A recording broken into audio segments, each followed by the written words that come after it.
नमस्कार स्टूडेंट्स, हम BSc third year की फिजिकल केमिस्ट्री पढ़ रहे थे। इस फिजिकल केमिस्ट्री में मैं आप लोगों को यूनिट 5 जो सॉल्यूशन वाला चैप्टर है वो स्टार्ट करवा रखा था। उस सॉल्यूशन वाले चैप्टर में हम जो स्टडी कर रहे थे वो कॉलिगेटिव प्रॉपर्टीज स्टडी कर रहे थे।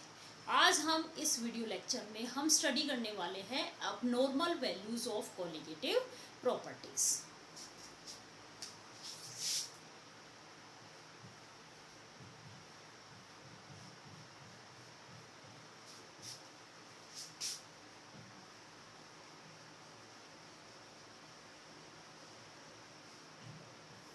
यूनिट 5 है आपकी सॉल्यूशन।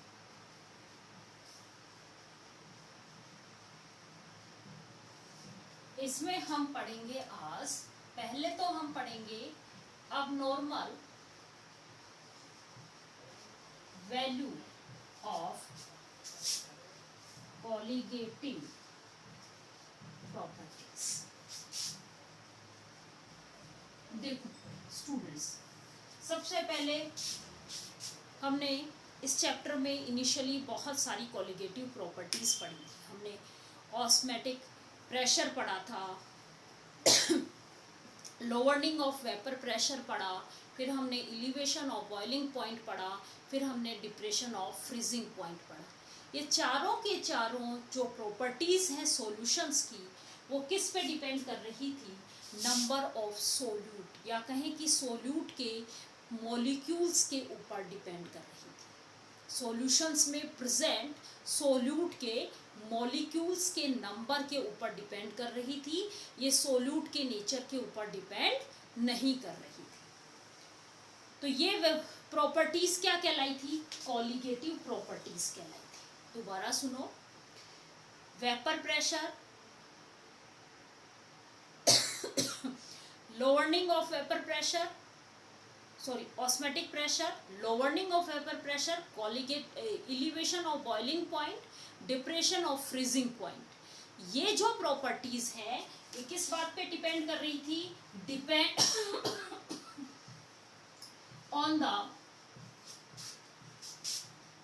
पार्टिकल, या कहें कि molecule, on the number of particle, number of particle या मॉलिक्यूल ऑफ सोल्यूट। ये सोल्यूट के नेचर से इंडिपेंडेंट थी। तो ये प्रॉपर्टीज क्या कहलाएंगी?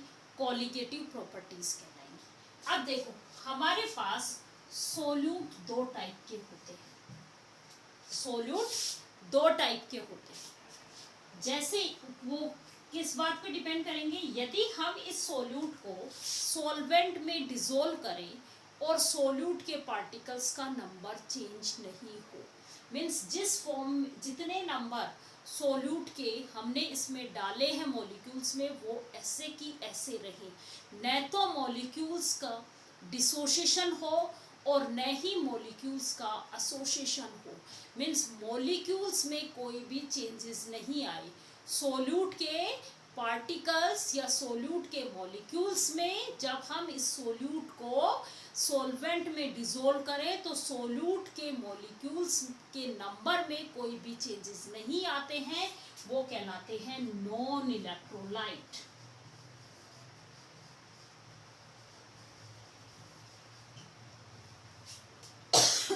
और जब हम इसको डिसोल्व करें और नंबर चेंज हो जाए, पार्टिकल्स का, मॉलिक्यूल्स का नंबर चेंज हो जाए, या तो सोल्यूट के मॉलिक्यूल्स का डिसोसिएशन हो जाए, मीन्स एक मॉलिक्यूल लिया, इसको डिसोल्व किया हमने सॉल्वेंट में, सोल्यूट के मॉलिक्यूल्स लिए, उनको हमने डिसोल्व किया, तो एक मॉलिक्यूल जो है वो डिसोसिएट मीन्स टूट गया। किसमें? दो मॉलिक्यूल्स, दो पार्टिकल्स, दो मॉलिक्यूल्स में। तो देखो, जैसे ही इसको सॉल्वेंट में हमने डिसोल्व किया तो पार्टिकल्स का नंबर चेंज हो गया, बढ़ गया नंबर। और यदि ये एसोसिएट हुए, मीन्स दो मॉलिक्यूल्स आपस में मिलके एसोसिएट हो गए, तो जैसे ही हम इस सोल्यूट को सॉल्वेंट में डिसोल्व करेंगे तो सोल्यूट के पार्टिकल आपस में एसोसिएट हो गए, संगठित हो गए, और संगठित होने से मॉलिक्यूल्स का नंबर जो है वो कम हो गया। मीन्स इलेक्ट्रोलाइट सोल्यूट में जब हम इस इलेक्ट्रोलाइट सोल्यूट को डिसोल्व करते हैं तो डिसोल्व करने के बाद उस सॉल्यूशन में सोल्यूट के पार्टिकल्स का नंबर चेंज हो जाता है। जैसे ही नंबर चेंज होगा तो कॉलिगेटिव प्रॉपर्टीज भी चेंज हो जाएंगी। मीन्स थ्योरेटिकली किसके यूज करते हुए कि हमने ये कहा कि इतना अमाउंट हमने सोल्यूट का डाला और उसमें इतने पार्टिकल्स प्रेजेंट थे। हमें नहीं पता कि ये जो सोल्यूट के पार्टिकल्स जैसे ही मैंने इसको सॉल्वेंट में डाले तो ये पार्टिकल्स टूट गए या एसोसिएट हो गए। टूट गए तो पार्टिकल्स बढ़ गए और एसोसिएट हुए तो पार्टिकल्स कम हुए। दोनों ही केस में थ्योरेटिकली और एक्सपेरिमेंटली कॉलिगेटिव प्रॉपर्टीज की वैल्यू चेंज हो जाती है और इन्हीं वैल्यूज को क्या कहा जाता है, अबनॉर्मल वैल्यूज कहा जाता है। क्या कहा जाता है, अबनॉर्मल वैल्यूज कहा जाता है। जब नॉन इलेक्ट्रोलाइट होगा सोल्यूट हमारा तो जितने सोल्यूट के पार्टिकल्स हमने डाले हैं वो सारे के सारे उतने ही फॉर्म में प्रेजेंट होंगे, उतने ही नंबर में प्रेजेंट होंगे और सोल्यूट के पार्टिकल्स का नंबर चेंज नहीं होगा। No change number of solute particle in solution. जब सॉल्यूशन में सोल्यूट के पार्टिकल्स का नंबर चेंज नहीं होगा तो एक्सपेरिमेंटल वैल्यू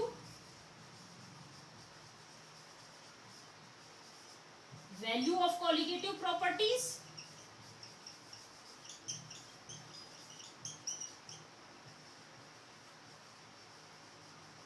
किसके इक्वल हो जाएगी, theoretical values of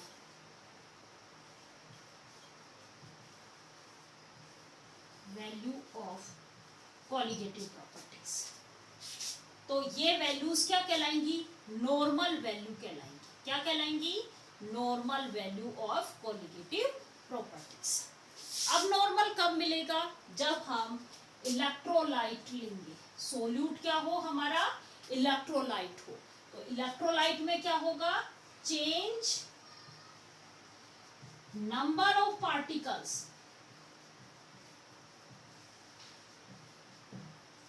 of solute. Solute के पार्टिकल्स का नंबर चेंज हो गया इन सॉल्वेंट सॉल्यूशन। ये डिक्रीज भी हो सकते हैं और इंक्रीज भी हो सकते हैं। यदि इनका डिसोसिएशन होगा तो ये इंक्रीज होंगे और यदि इनका एसोसिएशन हुआ तो सोल्यूट के पार्टिकल्स डिक्रीज हो जाएंगे। दोनों ही केस में क्या होगा, चेंज कॉलिगेटिव प्रॉपर्टीज। कौन सी, एक्सपेरिमेंटल एंड थ्योरेटिकल। दोनों वैल्यूज इक्वल नहीं होंगी। थ्योरेटिकल और एक्सपेरिमेंटल वैल्यूज इक्वल नहीं होंगी और उन वैल्यूज को क्या कहा जाएगा, अबनॉर्मल वैल्यू कहा जाएगा। कॉलिगेटिव प्रॉपर्टीज की अबनॉर्मल वैल्यूज कहा जाएगा। इसके इस बिहेवियर को या कहें कि अबनॉर्मल वैल्यूज के अबनॉर्मल वैल्यूज के कारण वान हाफ ने इन वैल्यूज को डिफाइन करने के लिए एक फैक्टर जोड़ा गया जिसको हम वान हाफ फैक्टर कहते हैं। तो अब हम वो पढ़ेंगे वान हाफ फैक्टर। आपको याद होगा कि हमने एक वान हाफ इक्वेशन पढ़ी थी। वान हाफ इक्वेशन पढ़ी थी। वान हाफ इक्वेशंस में हमने क्या कहा था कि जब हम डाइल्यूट सॉल्यूशंस लेते हैं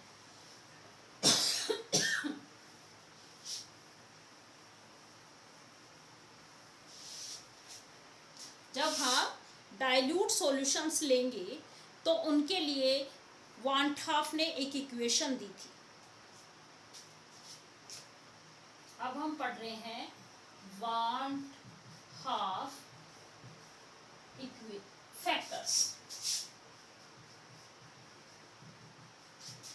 वान हाफ ने अब नॉर्मल वैल्यूज के कारण को डिफाइन करने के लिए वान हाफ इक्वेशंस में एक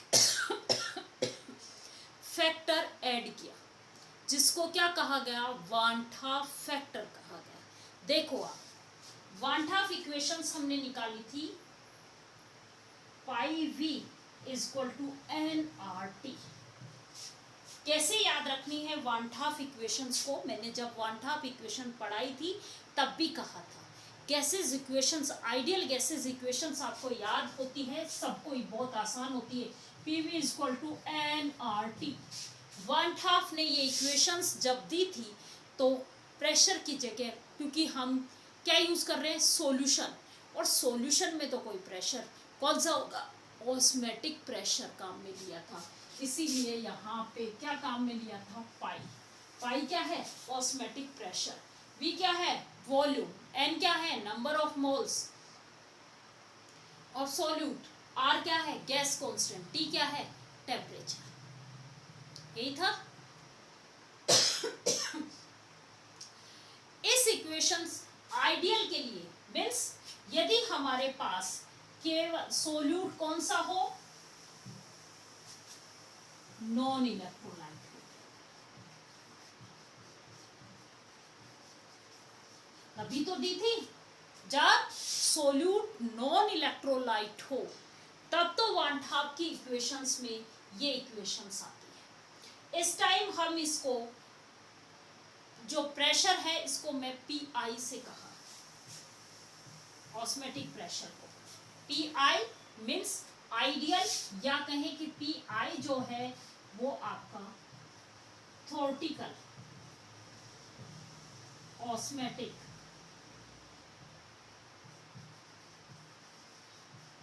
प्रेशर।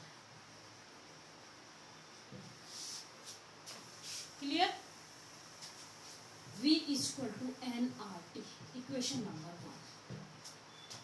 उसके बाद अब नॉर्मल बिहेवियर आया तो वान हाफ ने एक फैक्टर ऐड किया, वान हाफ ने एक फैक्टर ऐड किया आयोटा, और वो क्या था, जब हम सोल्यूट कौन सा लेंगे, यूज करेंगे नॉन इलेक्ट्रोलाइट, सॉरी इलेक्ट्रोलाइट, कौन सा लेंगे, इलेक्ट्रोलाइट।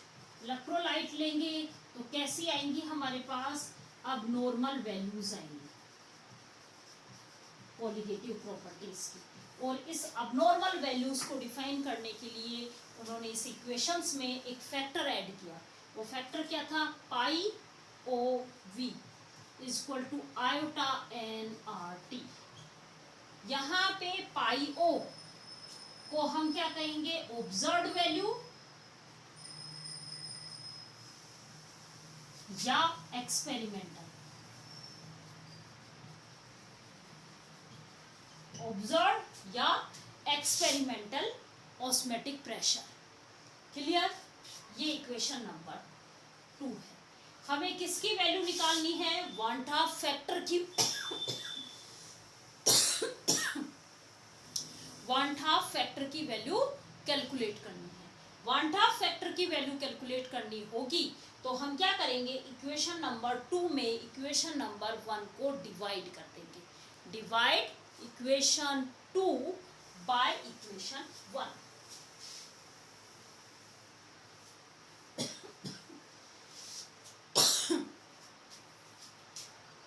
तो क्या होगा, इक्वेशन 2 को मैं पहले लिखूं, पाई नॉट वी किसके इक्वल आई, आयोटा एन आर टी। यहाँ पे आयोटा जो है वो वान हाफ फैक्टर है। क्लियर, अब देखो ये इक्वेशंस को ऊपर लिख दिया और हम क्या कर रहे हैं, डिवाइड कर रहे हैं, तो इक्वेशन फर्स्ट को उसके नीचे लिखो, ये वाला पार्ट इसके नीचे आएगा और ये वाला पार्ट इसके नीचे आएगा। एन आर टी से n R T cancel out, V से V cancel out, means iota किसके इक्वल हुआ, pi naught upon pi I. Pi naught क्या था, एक्सपेरिमेंटल ऑस्मेटिक प्रेशर, यही था।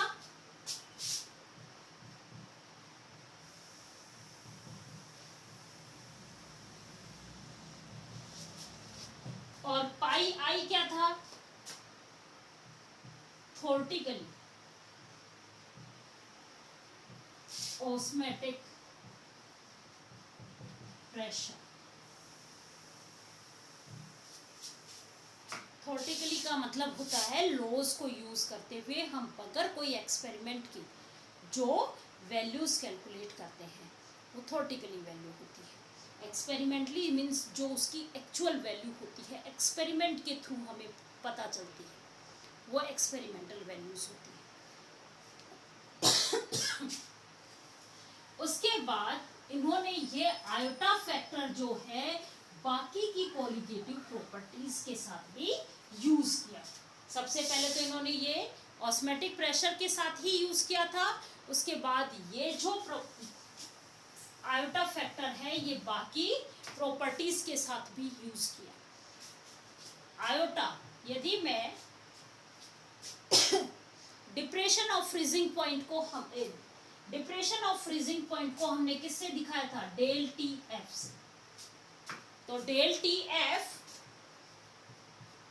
कौन से वाला? Experimental values upon del T F कौन से वाला? Theoretically values. इन दोनों का जो रेशो होता है वो क्या कहलाता है? वो वन हाफ फैक्टर कहलाएगा। वैसे ही एलिवेशन ऑफ बॉइलिंग पॉइंट को हम डेल टी बी से डिनोट किया था।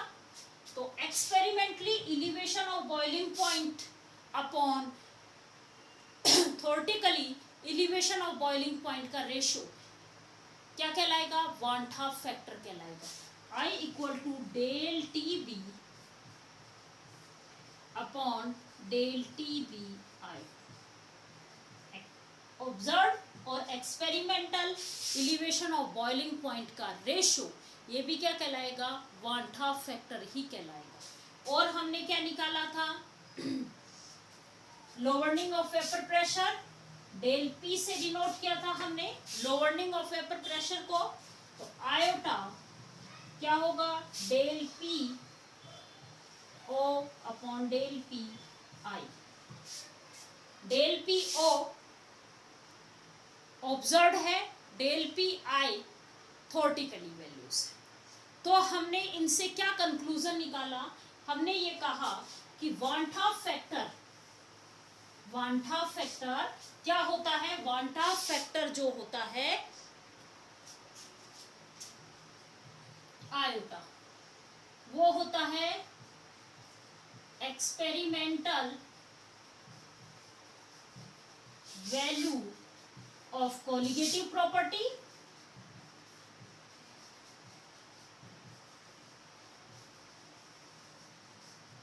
Upon theoretical value of colligative properties.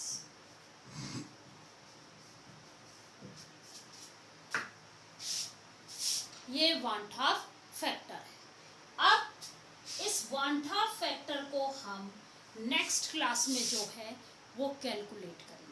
तो देखो ये वन हाफ फैक्टर किसके लिए आएगा? ये वन हाफ फैक्टर कब यूज होगा? जब हम इलेक्ट्रोलाइट सोल्यूट काम में लेते हैं। क्या है? इलेक्ट्रोलाइट सोल्यूट काम में लिया जाता है। यदि नॉन इलेक्ट्रोलाइट सोल्यूट होता तो उस केस में कोलिगेटिव प्रॉपर्टीज की एक्सपेरिमेंटल वैल्यू और थ्योरेटिकल वैल्यूज दोनों इक्वल होती और वहां पे वन हाफ फैक्टर की वैल्यू क्या आ जाती? 1 मीन्स वहां पे हम वन हाफ फैक्टर यूज नहीं करते। ये 1 वैल्यू यदि आपसे कभी पूछा जाए वन हाफ फैक्टर की वैल्यू 1 किसके लिए होगी? नॉन इलेक्ट्रोलाइट सोल्यूट के लिए।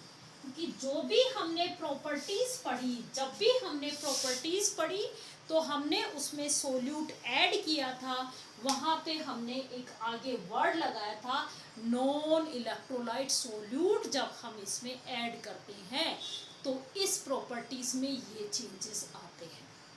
टेम्परेचर में हमने देखा, बॉइलिंग पॉइंट में हमने देखा, फ्रीजिंग पॉइंट में हमने पढ़ा। तो जब हम उनकी डेफिनेशंस पढ़ते हैं तो हम क्या कहते हैं, नॉन इलेक्ट्रोलाइट सोल्यूट डिसोल्व किया प्योर सॉल्वेंट में तो चेंजेस हुए। वहाँ पे हम इलेक्ट्रोलाइट सोल्यूट काम में नहीं लिया था, तभी तो वन हाफ फैक्टर की रिक्वायरमेंट आई। तो one half factor non electrolyte solute के लिए तो 1 होता है, और इलेक्ट्रोलाइट सोल्यूट के लिए ये वैल्यू 1 से ग्रेटर भी हो सकती है और 1 से लेस भी हो सकती है। ये वैल्यू डिपेंड करेगी कि जो सोल्यूट पार्टिकल्स हमने यूज़ किए हैं उस सोल्यूट पार्टिकल्स का जब वो सोलवेंट में डिसोल्व हो रहा है तो डिसोसिएशन हो रहा है या एसोसिएशन हो रहा है। तो अगली जो नेक्स्ट क्लास है उसमें हम इस वन हाफ फैक्टर को ही कैलकुलेट करेंगे, या कहें कि हम डिग्री ऑफ डिसोसिएशन और डिग्री ऑफ एसोसिएशन कैलकुलेट करेंगे। Thank you students.